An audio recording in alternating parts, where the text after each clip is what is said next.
Folks, welcome to the Rotoworld Football Show on Thursday, February 9th.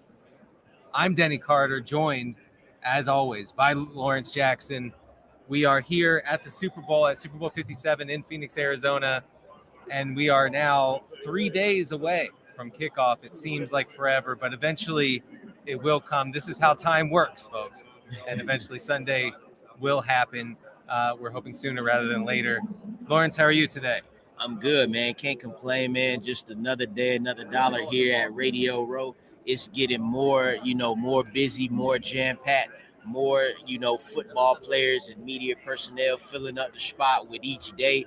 Obviously, here on a Thursday, we saw Stephen A. come through here, you know what I'm saying? Shannon Sharp, everybody, man. Your favorite players, Dak Prescott, whoever, So we just here living it up, soaking it in, man, and having a good time. One of those players we saw today was Adam Vinatieri. And two things I want to say about Adam Vinatieri. First of all, as a Dolphins fan back in the day, not the biggest fan of Adam Vinatieri and what he did on the field, which was always excellent. And then the other thing is that I wanted to try to stop Adam and tell him that I was trying to single-handedly keep kickers alive in fantasy football, keep them in the game where they belong. And didn't quite get to do that, but I wanted Adam to know. If you're listening, Adam, I am an advocate for kickers, and I always will be. Lawrence, do you see anybody you wanted to stop today or try to get on the way out? I wanted to ask Adam Vinatieri if all he been doing is lifting weights since he retired, because that man he done got swolled up, man. He did. No, when Adam Vinatieri was playing, he looked like a regular guy.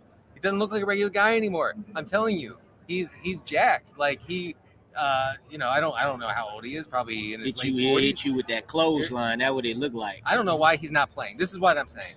An NFL team needs to sign Adam Vinatieri tomorrow. There are enough bad kickers in the league that he should be able to get a job.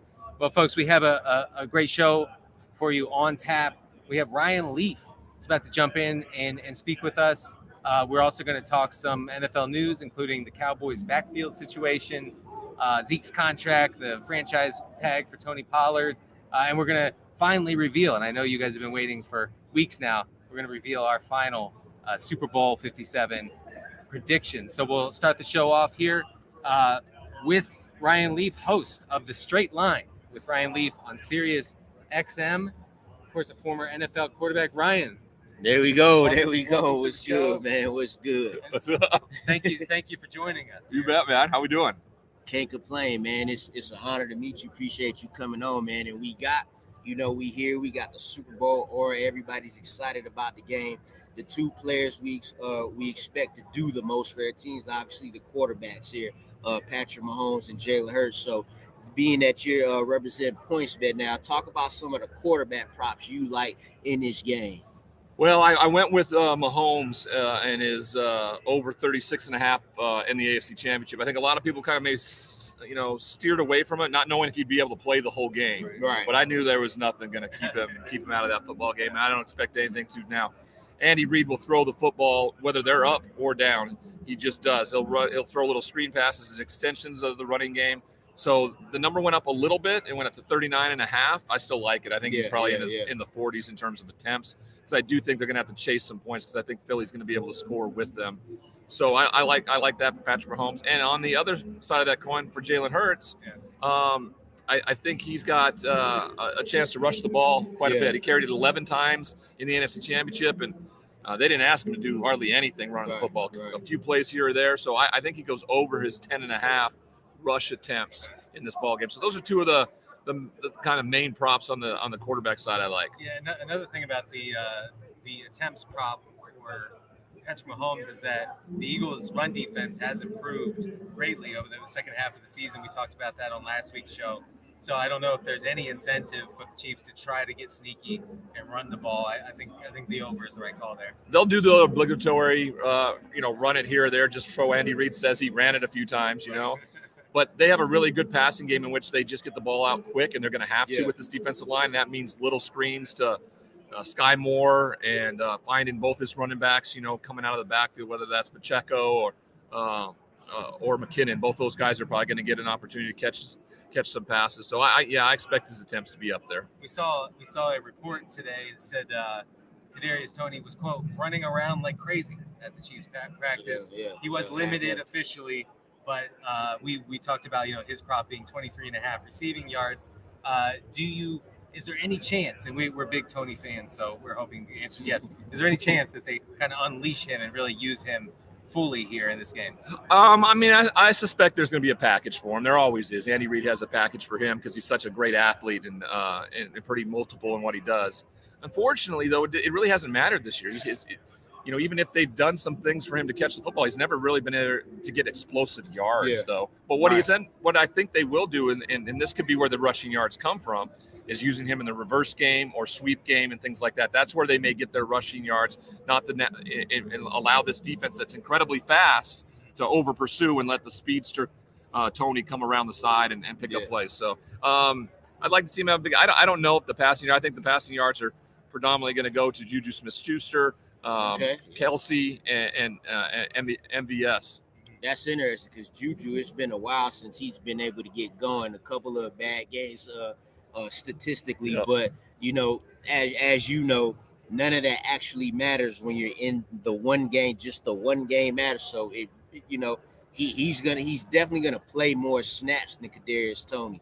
Well, you pick, you look at trends because trends, tend to, what I think is just kind of shape your view a lot of times, when you go in a particular game, because Andy Reid could go into this game with a game plan and a scheme that is completely different than what he's done the entire year because he knows it's the only way. It's like it's the Avengers Endgame. It's like Doctor Strange is sitting there going like, there's only one way, right? And there's only one way to beat this Eagles team, and he may have to do something out of the ordinary, like give up the time stone. What the hell were you thinking? Right. And speaking of trends, right, a popular bet right now is Kenneth Gainwell's 19.5 rushing yards, and the reason it's a popular bet is because he's the Eagles' leading rusher in the playoffs. How do you feel about that prop going to this? Is that a trap? Are you going to fade the public, or do we go with the public here? I like it. Yeah, he's been their closer, right? And there's going to come a point in this game if Philly's got the lead that they're going to put the hammer down. And for whatever reason, maybe it's been because they've had such leads. Yeah. And they don't want to, the fear of getting Miles Sanders or Boston Scott hurt, right? So they pulled him out and let Kenneth Gainwell get the majority of the carries late in football games. But, what he's done is shown everybody he can close it out, right? Yeah. And if that's the case again, I wouldn't be surprised if he gets the ball a lot late in the game to try to close it out, and he gets over that 19.5 pretty easily. Yeah, so like 80% of his postseason touches have come in the second half, like you said, talking about Gainwell. So I think that there are a couple scenarios where he continues to get that second half action, including if the Eagles have a lead going into the second half, or if they're chasing points, he's the main pass catching back. Although he's not used a ton. But Miles Sanders, I think, has like 4 targets over his past 6 games combined. Yeah. So I think Gainwell could see that second half playing time no matter what. I agree. I think he definitely is going to be an option. I was surprised to see that number, to be honest with you. Yeah. And I jumped on it when I could. Right. Yeah. Now let's get back to quarterbacks. Right off the Super Bowl real quick. You're a quarterback, so we got to get your opinion on your current top 5. There's a lot of talk about that right now. I think we all know who number 1 is, but just give us your top 5 quarterbacks right now in the NFL. Number 1 is easily Patrick Mahomes. 5 consecutive years to the AFC Championship, 3 Super Bowls in the last 4. You remove his best player off his team, he only gets better. Right. Maybe 2 weeks ago I would have said Joe Burrow was. But he put that to rest pretty quickly in that game and that performance. I got Joe Burrow as the number 2 guy right now in the NFL. I would probably argue Josh Allen is probably number 3. There's a lot of AFC talk here that we're rolling through. Jalen Hurts has produced to a point where he's an MVP candidate. So I would right now have him as probably the number 4th guy, and at 5 I'd say it's Justin Herbert. Okay. Those are my top 5 right now. 4 of which are from the AFC, and then Trevor Lawrence is probably sitting right on the outside. Where you got Lamar on that, and he's got a situation going on right now in Baltimore. Lamar could be a top guy if he played. Yeah, he doesn't play enough. Right. Yeah. And I know he wants his contract, and so if he gets his contract, we'll get a full 17. When we did get a full 17 game season out of him, right, he was the MVP. Right, that dude. He was the best player in all of football. I'm interested to see what their offense is going to look like without Greg Roman next year. Yeah, that will be a big, because he really contributed to making Lamar who he was in terms of how they used his skill set and how he threw the football. So we'll see if he gets that new deal. That's all that matters now, because otherwise that guy doesn't play full seasons. Just doesn't. You mentioned Justin Herbert a minute ago. Obviously, he has a new offensive coordinator, Kellen Moore. What do you think that brings to Herbert? There's a discussion, the discourse seems to be around Herbert, that maybe it's him who checks down, who wants the shorter passes, was not so much Lombardi's system. Do you agree with that, or do you think that he can let it rip? No, I don't agree with that at all. That dude wants to throw it. Yeah, I would think so. He wants to throw it 50 yards down the field every single time. NFL, yeah, no. I played golf with the guy. He doesn't lay up, right? Okay. It's just no laying up to his game. And I just, as a former Charger and as a Chargers fan, right, I just want to say, Jerry Jones, thank you. Thank you so much for whatever you decided to do with Kellen Moore, the only guy that leads the league in points and offense, and they go 12-4. All right, let's get rid of him. Good deal. So no, that's like an early Christmas gift for all Chargers fans. It seems telling that the Chargers snapped him up immediately, quick. Like they was like, y'all really. Everybody. The only people that thought that was a good idea were the Joneses. Yeah, that's it. Probably. Do you feel like it was a knee-jerk reaction, or it was? They needed a patsy, otherwise Mike McCarthy would have probably had to go. Right, like a scapegoat, like somebody. Because it's a few offensive coordinators that got let go this offseason in that same fashion. But Chargers for one, Staley should have probably.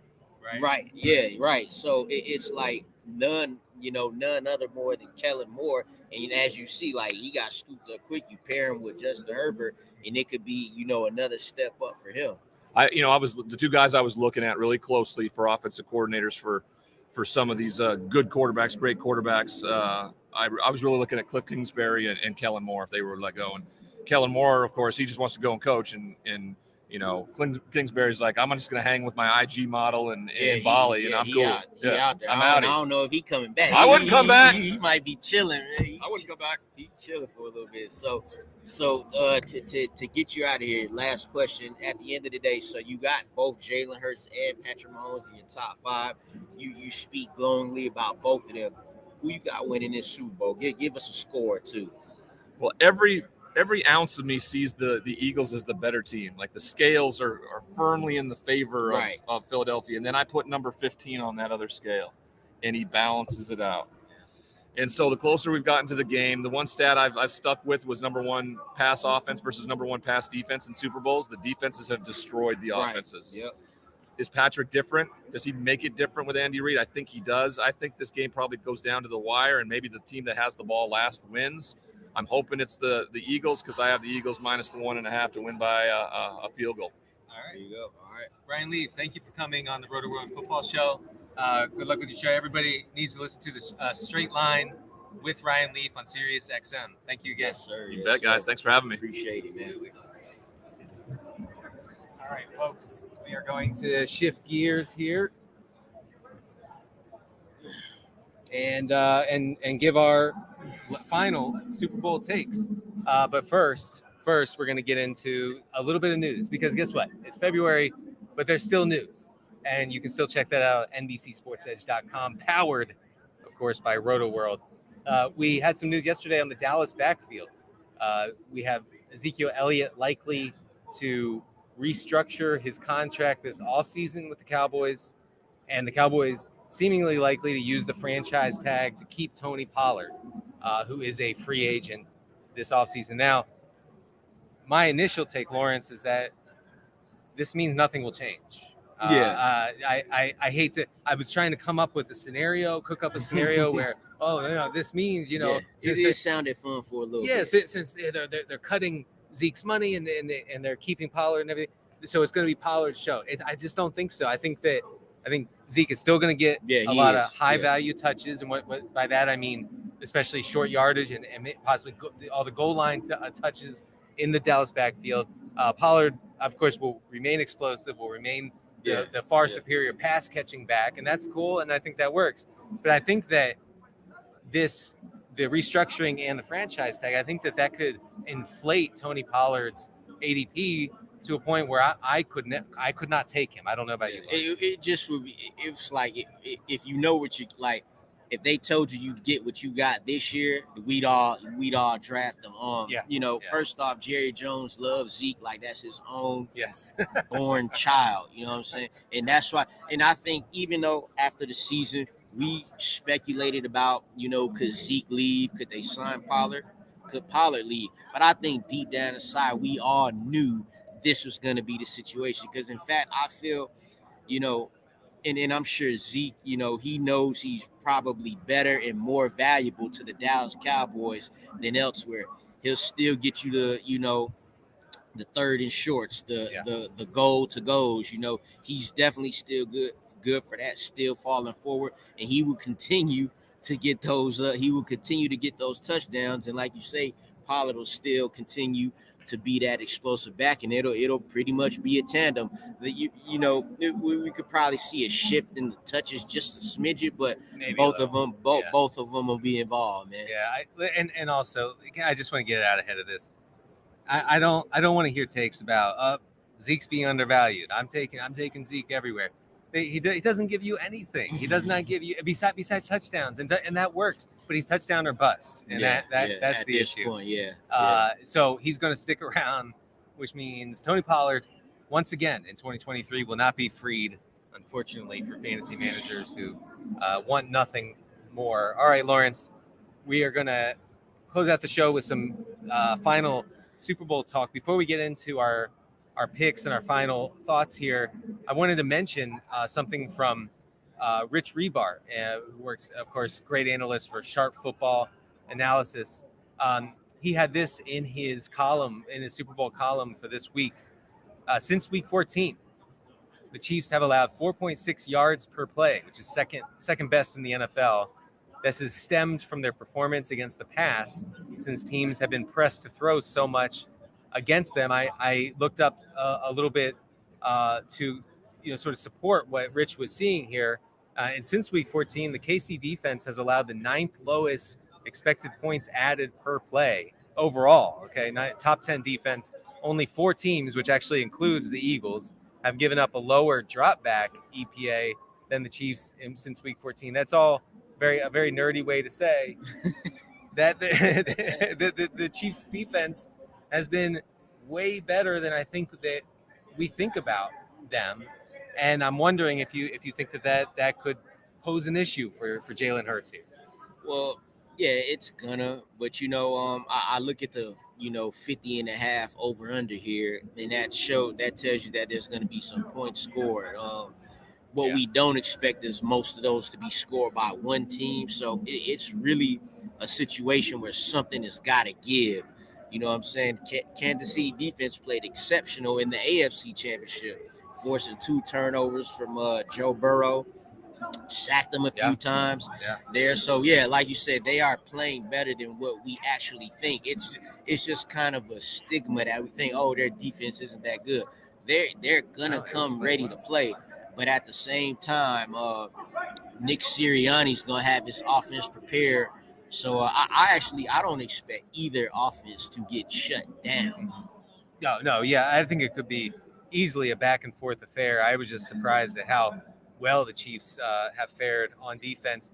Before we get into our picks for this Super Bowl 57, I wanted to tell you first about the Rotoworld app promotion. We have we want you, and honestly, I don't know how you haven't downloaded the Rotoworld app, but you can download the app to receive breaking player news all season long. Stay ahead of the competition by favoriting your players on your roster. Get the latest injury updates, player news, and much more delivered right to your phone. It's available in your app store today.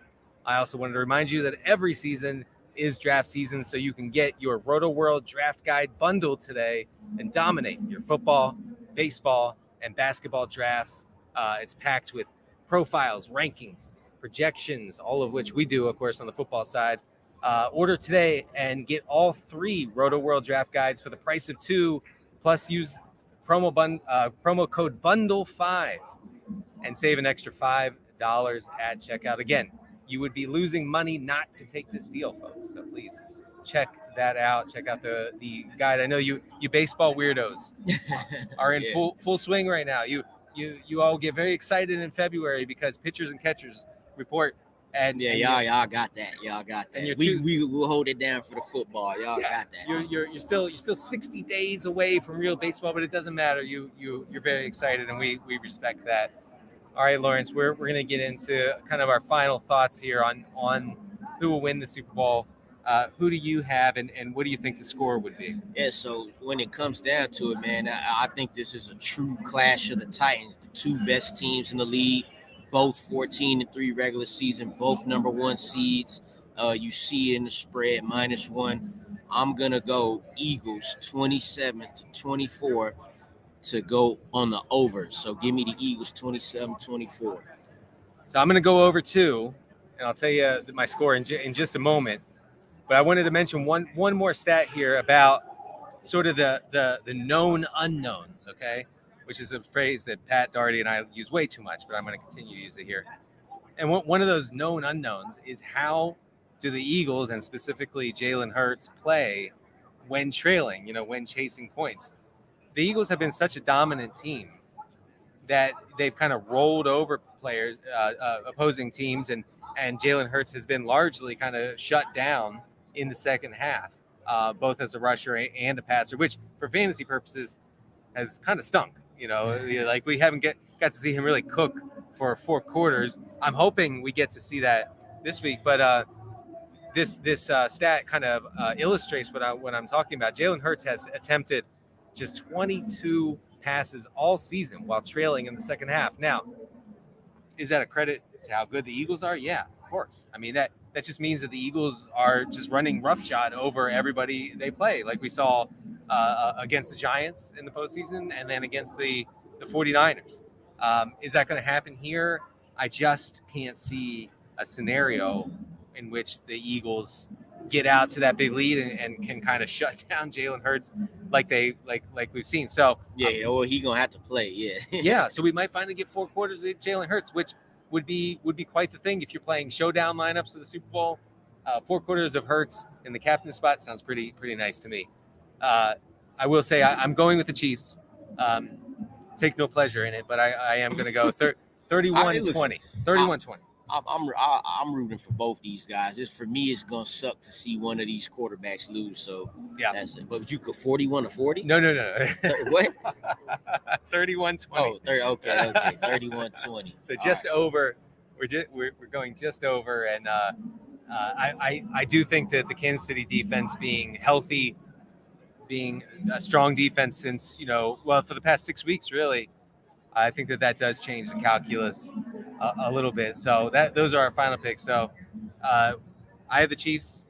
Lawrence has the Eagles. We're gonna edit this podcast if I'm wrong, and I'm gonna then become an Eagles fan.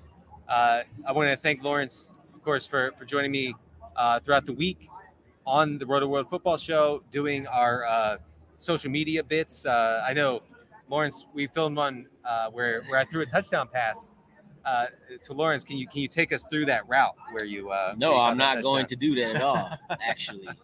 But shout out to Jay Croucher though. He pushed off a little bit, I think, but no one's taking away my touchdown pass. We won't take that away from you, Denny. That is the important thing. Well, folks, thank you for joining us from Super Bowl 57. I will be back home. Lawrence will be back home soon, and we will be doing the regular Rotoworld Football Show throughout the offseason, keeping you up to date on everything NFL. Thanks again for joining us. Hey, it's Matthew Berry from NBC Sports and Rotoworld.com. Just want to thank you so much for watching what you just watched, or at least being too lazy to click out of it after the autoplay just kept it going. So either way, thank you so much for just letting it scroll by your screen. And now I'd like to ask you respectfully, please subscribe to the NFL on NBC YouTube channel for the latest NFL news, fantasy headlines from Rotoworld, and betting analysis from NBC Sports Edge.